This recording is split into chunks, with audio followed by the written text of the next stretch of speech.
আসসালামু আলাইকুম। জিলিপির ২.৫ পেঁয়াজ আর মেয়েদের নাকি ৩.৫ পেঁয়াজ। কে বলেছে দেখেন তো? আমরা মেয়েরা কত সহজ সরল। জিলিপি সাধারণ ২.৫ পেঁয়াজ তাও দিতে পারছি না। তাহলে কি হয় বলেন? তো সকাল সকাল মনে হলো কি করা যায়? সারাদিন বৃষ্টি হচ্ছে রাত থেকে, কিছু তো একটা খাওয়া দরকার। তো ভাবলাম সবার জন্য গরম গরম জিলিপি বানাই, কেমন হয়? তার জন্যেই চলে আসলাম জিলিপি বানাতে। প্রথমবার জিলিপি বানাচ্ছি, তাও হচ্ছে না, কেমন হয়ে যাচ্ছে দেখেন। তো জিলিপি তো সাধারণত আপনারা খেয়েছেন চিনির শিরায়, আর আমি বানাচ্ছি বাড়ির তৈরি গুড়ের গুড়ের জিলিপি।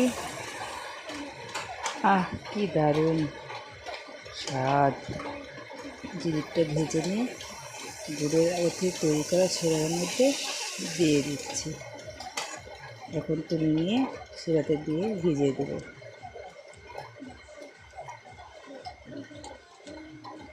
এই তো জিলিপিগুলো শিরার মধ্যে ভিজিয়ে দিচ্ছি, আর আবার জিলিপি দিচ্ছি। যাদের মনে প্যাঁচ আছে তারাই ভালো করে জিলিপি বানাতে পারে, আর আমি তো প্রফেশনাল জিলিপি বানাতে পারি না। চেষ্টা করলাম। অবশ্যই কমেন্টে জানাবেন আমার জিলিপিগুলো কেমন হয়েছে।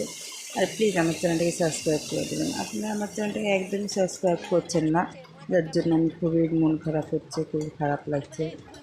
প্লিজ আপনারা আমার চ্যানেলটাকে সাবস্ক্রাইব করেন, বেশি বেশি করে লাইক করেন, শেয়ার করেন, তো অন্য কেউ দেখে আমার চ্যানেলটি সাবস্ক্রাইব করতে পারে, শেয়ার করতে পারে প্লিজ। আর অবশ্যই কমেন্ট করতে ভুলবেন না, প্লিজ বেশি বেশি লাইক কমেন্ট করে দেবেন। এই তো আমার জিলিপি হয়ে গেছে।